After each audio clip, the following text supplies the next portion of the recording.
Good evening. You're here tonight with me, your fabulous host, Zerlina Smith from Increase the Harvest, a 501c3, our family component, which is the Mothers Who Care. And tonight we're talking about re-entry back into the Black community with our gracious host and very good friend, Benneth Lee. And if you do not know this man, I'm going to let him take the lead tonight. I'm going to ask maybe a couple of questions, but not a lot, because he is an expert on what it is we need to do for the re-entry of our young African Americans returning home back from the prison population. So I want to introduce Benneth Lee and get to know this man. And if you have any questions, please call in at 312-738-1060. Once again, 312-738-1060. Now, Benny Lee. I want to thank for this opportunity to come on the show. I think we need to start controlling the narrative on what's been talked about us in our community, especially when it comes to women that end up in the criminal justice system. I don't think we give a lot of emphasis on that, what the women have to go through upon discharge from Department of Corrections, which is the county jail, and the Illinois Department of Corrections, which is the state prisons. There are what you call collateral consequences that they face with. For example, you go to court for a case, you, by the Constitution, entitled to due process of the law. You catch a case, you get arrested, you be charged, you go in front of a judge set bond, judge give you a date to go to what they call a preliminary hearing, and from there they determine if you should go to trial or should they throw the case out for lack of evidence or what have you. Say the case, a person may have to go to trial. At that point, you set for trial. Some people, because of the indigency, can't afford an attorney, stay in the county jail for a long time because they can't make bond, may decide to cop out for some time. I mean, they plea bargain. Or they go to trial and get convicted. However, they're experiencing due process of the law. And they go to prison. They get sentenced to prison. Can I stop you at one moment? When they get sentenced to prison, do you think that with what they're trying to do now with those no bail for those low offenses charges, like the little bags of marijuana or cocaine or heroin, or whatever it is, do you think that's going to be effective in helping to decrease the numbers in the population? Because I looked at some numbers and the stats was like in 2016 of June that you had almost 45,000 incarcerated individuals, and I'm looking at some more stats where we have, 54% return back to the same communities which they left. So how does that really affect dollar-wise the people who leave these parvish communities? Well, those numbers maybe reflect statewide. Yes, statewide. Because the county jail, I think it can house up to maybe 10,000 people. When the judges get these low bonds or these I bonds, that means they let them out on their word. Okay. They giving their word that they'll come back. Okay. What that does is it reduces the overcrowdedness in the Cook County Jail. Okay. These people are going to court, and being out, it gives you a better chance to address your case, right? And then on the other hand, it meets the needs of the overcrowding conditions in the county jail. But what it also leads to, some of those people, because of a previous background catching cases, get put on house monitoring. So now you got people serving time in their own home or in the community. So we got a population of people that's doing time behind the wall and people doing time in the community with this house monitoring. It's another form of incarceration. So yeah, it reduces overcrowdings in the county jail, but it doesn't reduce, say, convictions or whatever like that, because a person still have to go to court, face the judge, and looking at the evidence, determine should it go to trial or should it be thrown out in preliminary hearing. Okay. Yeah. So when you look at let's just use Austin, because both of us love our Austin community. We're from the West Side, and we sit here and we look at people returning back to the Austin, or just the West Side in general, because that's 54% of the population returning to the West Side. What is it that we need to secure them coming home to make sure that they do not return back to prison? What is it that we need to do to make sure that they have some stability in their lives, and not just them, but supporting their family and supporting that community that they return to? What do you think we need to do to get to that particular point? Well, there was a report in the Chicago Readers maybe 4 or 5 years ago, and they was using the stats from Dorothy Brown's office, who record every case that go in front of the courts. And they called one of the blocks in the Austin community between Adams and Cicero to Laverne. That's the 4900 block. They call that $1 million block because every year, annually, people go to prison from that block. But what happens when people come home to Austin, which on any given day you may have 2,500 people currently on parole in Austin. Oh, right? wow. So now you're looking at thousands of people that need some type of job development program. Because when you look at who go to prison, poor, uneducated people, that's who in prison. You don't see a person in prison that's got an education. If you see a person in prison got an education, it's because some circle they rare. But poor, uneducated, white, Hispanic, and black people are in prison. So that means the person that go to prison, say from Austin, Inglewood, or Roseland, these are poor, uneducated people living somewhere on the poverty line. They can't market themselves and for the job market because of lack of education, lack of training. So that's who's in prison. So it only makes sense that rehabilitation should happen in prison. How do you prepare this person to come out of prison with some type of trade or some type of education so they can better market themselves after they come home? A lot of people are coming home and they go job searching. Today you got to go on a company's website, and these people lack computer skills. Right, so now how do I navigate on a website for a job when I don't know how to cut a computer on or know how to pull up a website, then download an application, and then if I can't read that good, I can't respond. So I get frustrated, and I find other means of trying to get some money because I need to eat right now, clothe myself right now, and out of desperation, that leads people back to that. So if Austin or Garfield, Lawndale, that have a high population of people coming back from prison, should set up these programs right in the community, not the usual suspects that got these large agencies downtown somewhere that you got to go to, and they can't meet the capacity of our communities. Austin legislators, Austin communities, leaders in Austin should be fighting for resources right in Austin to meet the needs of the people returning to Austin. Same as people in Inglewood should be fighting for resources to come to Inglewood, to Roseland, to Auburn Gresham, to Garfield. They should be fighting for the resources right in their community to meet the needs of the people that come get parole in that zip code. Okay, my next question is, when you just made the comment or the statement that they come home without the computer skills or the lack of reading, math skills, the basic necessities to survive in this new world. Because most people, like you say, can't read in these communities. Most people don't have those elementary diplomas and things like that. So what we're saying, we need to advocate either for this to be done in prison. Before they get released or while they're serving time. They should get the education that they deserve, right? Yeah, we can use the term Department of Correction to correct the person's behavior. If it's rehabilitation, right? If we're saying this is what IDOC does, correcting people's behavior or rehabilitating people, then that assessment is done during that processing, through receiving and classification. When you go to prison, you go to Stateville in Joliet, you go through RNC, which is receiving and classification. They do many assessments on you to determine your education background, your family history, your substance abuse background. All they do is process, and then they look at what services do we offer in our prison system. So a person can be classified as medium security or maximum security. So do we need to start advocating for a quality of education in the prison system as well? So like you stated, we need to go after our elected officials that represent these high returning citizens to certain districts, because they're not going into the Roger Park areas. We know that, like you said, they're coming into the black communities, they're coming into the Hispanic communities. What is it that you honestly think, because I know my whole motto is I'm going to hold you accountable.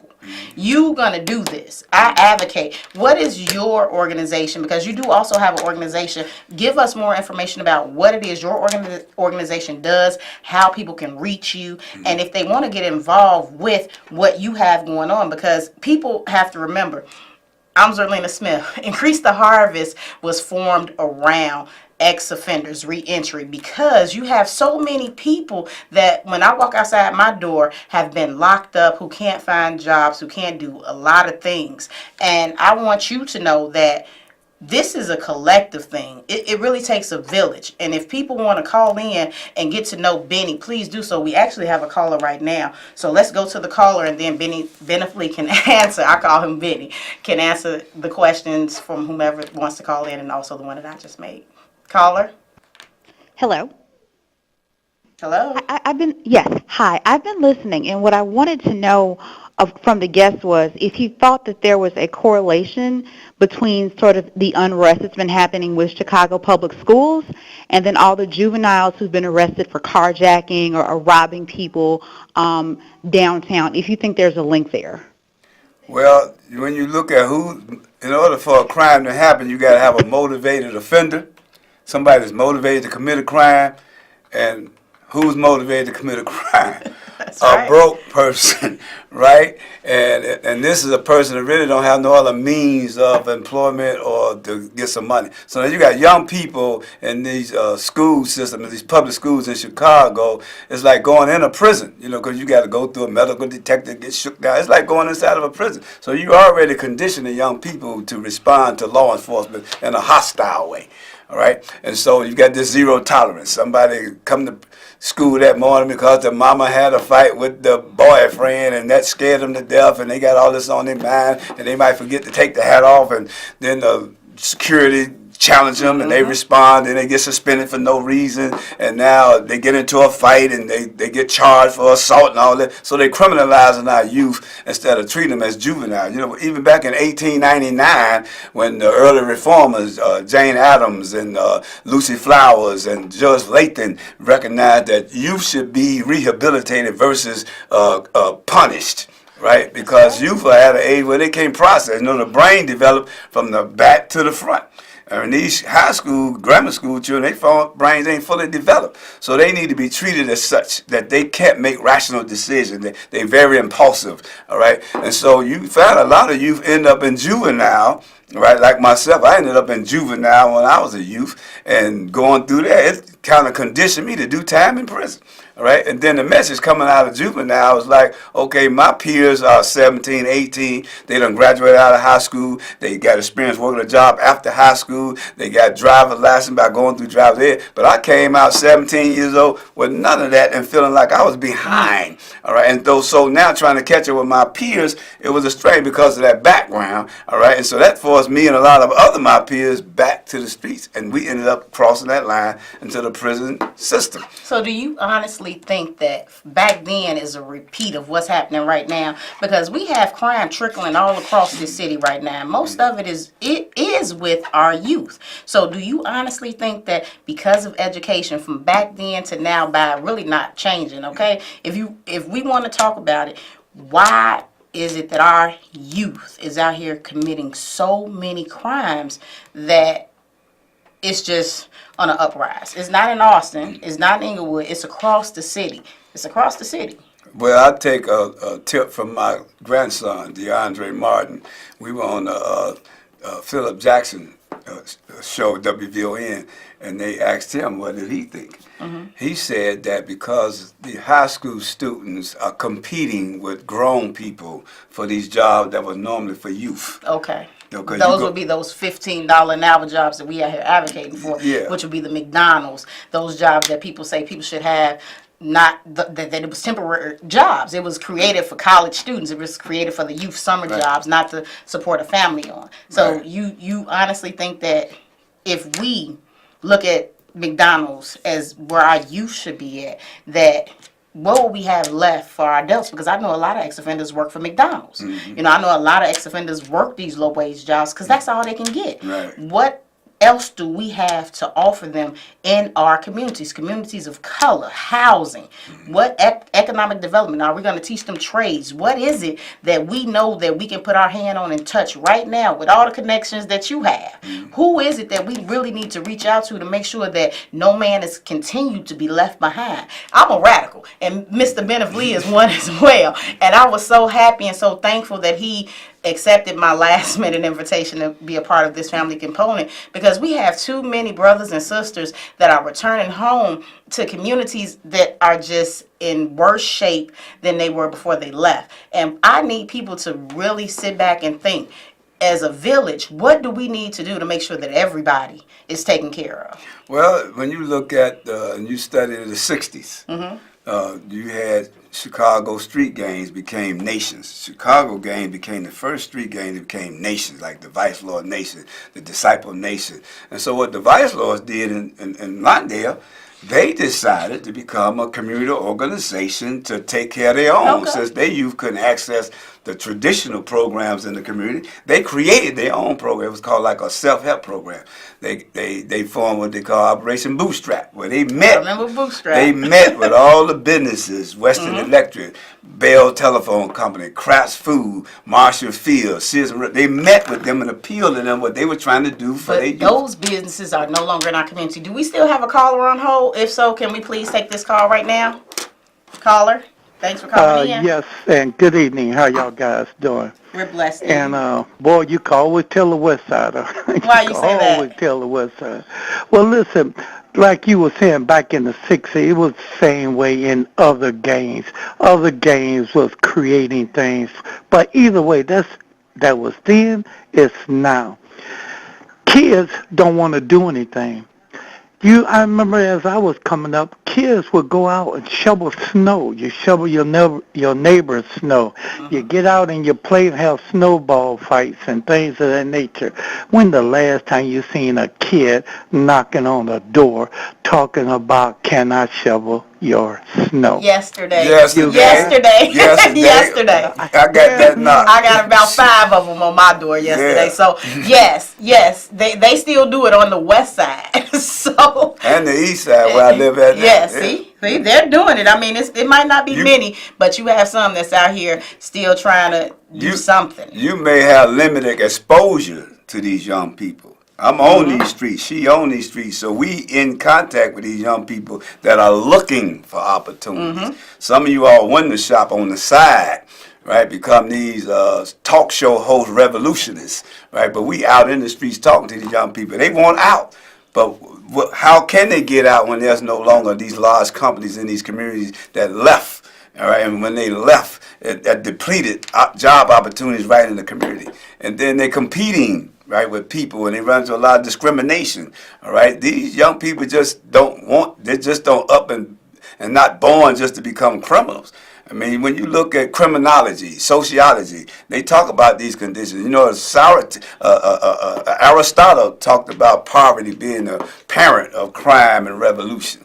All right, so we can't just point the finger at our youth. We got to look at what are they born into. A young lady have a baby at 15 or 16, but then she drop out of school. Now that boy at 15 or 16, because of her lack of education, she can't get a job to take care of that boy. And that boy out of desperation end up, well, I'm going to get by the best way I can. And then these schools are not putting resources in there where they can feel comfortable just going to school without these metal detectors, adequate computers for them, adequate books for them, so they can feel like, hey, somebody care about us. I mean, you look at the overall message, what we see in some of these communities where you see the crime, and it's not all black communities, because like in Austin, all of Austin is not crime ridden. Every block in Austin don't have drugs being sold. That's right. Gangs. Same way with Inglewood, Auburn Gresham, Garfield, Lawndale. All of those communities, everybody's not selling drugs and hustling. You get more young black males in these communities I just named that are graduating out of high school than those that are not graduating out of high school. But we only hear about the negative. And you know what? And going back to, you can tell a West Sider, I work for an organization, the Nonviolence Institute of Chicago. Let me just be real clear. They are partnered with Heartland, right? Heartland. They have a READY program, and that's just structured and built around 18-year-old, right? They have to be formerly incarcerated, a victim of violence, a whole lot of things. This program has empowered a lot of young men on the west side of Chicago. They've given jobs, they've given them stability to not just say that they are working, but they're making a living wage. These young men get up every day. They show up on time. They get out there, they clean up their community. They do some fabulous things. So when you think about what's going on, you have so many things that people don't know about. Look into the Ready program. You can go online, right? And if you're 18 years or older and you've been a victim or incarcerated or just have been shot, anything that has to do with violence or something, the Ready program is a perfect outlet if you've never had a job where you can learn those skills. You come into the Institute of Nonviolence and we will do resumes. We will go to your door. We will hit streets. And when I'm off the clock, I'm still out on the streets making sure that I can find more people to get involved into these community programs. But we want to close out with this note. Benneth Lee, give your information so people can get in contact with you. When I tell you this man is doing fabulous work, you get out here, because I'm going to get out here and support him, get behind him, going to the prisons with him real soon with his organization, because we need more women, more mothers in the community, because most of our men are locked up, to go and support the women when they come back home as well. So give your information and why you do this, and let's close this out. Well, our organization is NAFI, National Alliance for the Empowerment of the Formerly Incarcerated. We're located 5820 West Chicago Avenue. That's one block before you get to Oak Park. The number is 773-593-2540. We are like a peer-driven organization. We are considered a reentry center. It was headed and founded by me. And other formerly incarcerated and convicted people. It's like formerly incarcerated and convicted people like myself, been out of prison over 33 years. I got a master's degree. I even teach at Northeastern University as well as North Park. And there's a lot of us that got criminal backgrounds and worked in some of these social agencies. So we come together and create our own organization to do the work in our own community for our own people and give them some opportunities that they normally wouldn't get in other agencies or what have you. So we try to train formerly incarcerated men and women how to market themselves as a convicted felon. That's not going away. So how do you market yourself as a convicted felon is what we try to train people to do. We have one last caller. Please, come on, go ahead. We don't have that much time. Let's get these comments in. Thank you for calling, caller. She said no. We're over. Okay, so no call. So once again, I'm Zerlina Smith. I am the founder, community advocate, activist, Increase the Harvest. I am a parent. I'm an Austin stakeholder. If you're looking for anything, please reach out. Google, go on Facebook, inbox me. I'm one of those people you can find. At the end of the day, it takes a village. We are out here. We're everyday people. We're humble, and we want to just be the change that our community needs to see. We love you. You have a safe night. Just driving home in this weather, because I'm so thankful that our gracious host is here tonight because of Chicago weather. And with all the things that we normally are out here doing, you can find us doing our pop-up starting February 22nd on Wednesday on the 50th 100 block of Chicago Avenue. You can just get involved any way you can. If you have an organization, make sure you get in contact with someone so you can get out here and be on the streets with us, because it takes a village. And Benneth Lee has been a great leader on the West Side since he's been home.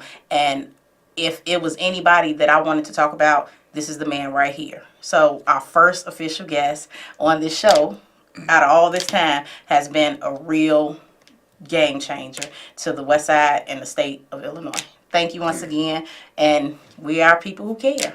Good night.